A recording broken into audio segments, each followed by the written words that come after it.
Yes, Michael. So we're back. We were talking about releasing the past Yeah. through a certain process Mhm. called the time technique. Yeah. Um, and more about the past. Mhm. What is it aside from us inheriting it, Mhm. like a DNA effect from our parents, Mhm. grandparents? Does it have an effect on our day-to-day lives? It doesn't just come from our parents, and that's the amazing thing about it is, when we're children, especially young children, we'll tend to soak things up from our parents and our extended family.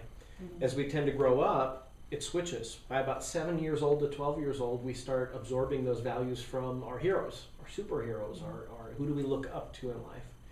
By the time we get to 14 years old, 14 to 21, we're in the socialization period. So this is where, if you're a parent of a teenager, this is where it's so important that you really pay attention to who they're hanging out with, because your teenager is not just spending time with the people that they're with; they're actually adopting values and they're adopting mindsets and worldviews from the people that they hang out with. And so all of these values get layered in throughout your whole life, and all of the memories that you have either positive or negative emotions on them, and all of the decisions that you've made throughout your life, all of those things come together in the past and affect you in the now. But it's not just the past, because most people don't realize this, but your subconscious mind actually has a whole notion of what it thinks is going to happen in the future. I call these future memories. Now, they're not actually like predicting the future. I'm not saying that we're all psychic and we can see what's coming on, but if I were to ask you to think of, Nellie, what are you going to be doing this Saturday, for instance?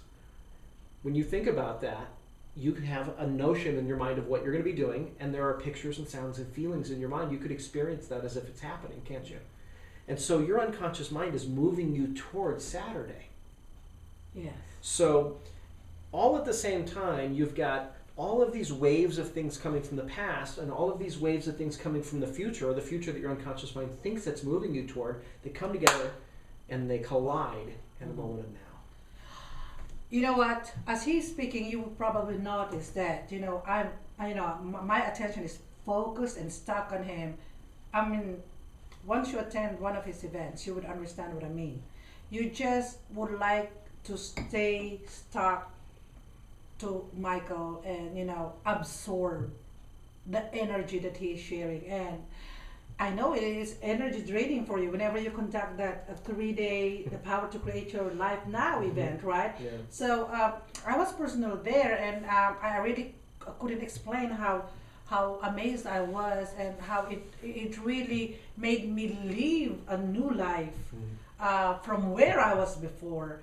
So I know you have that event coming up. So would you like to invite our audiences and tell us more about what it Sure. offers them? So the event is called The Power to Create Your Life Now. And for the last 6 years, I've been training people to be coaches, life coaches, success coaches, therapists, hypnotherapists. I've been training people how to use the tools to go out and help others. And one of the things that I found was that few people were using it in their own life. Few people were actually applying it to themselves.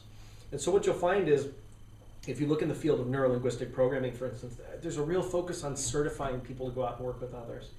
And I felt like there was a need for people to really have these tools. These are the same kind of tools that you look at some of the most successful speakers out there that you've known, names that you would know. They've been in movies, they've been on stages, and you see them and their millions and millions of dollars and their success and their houses and their cars.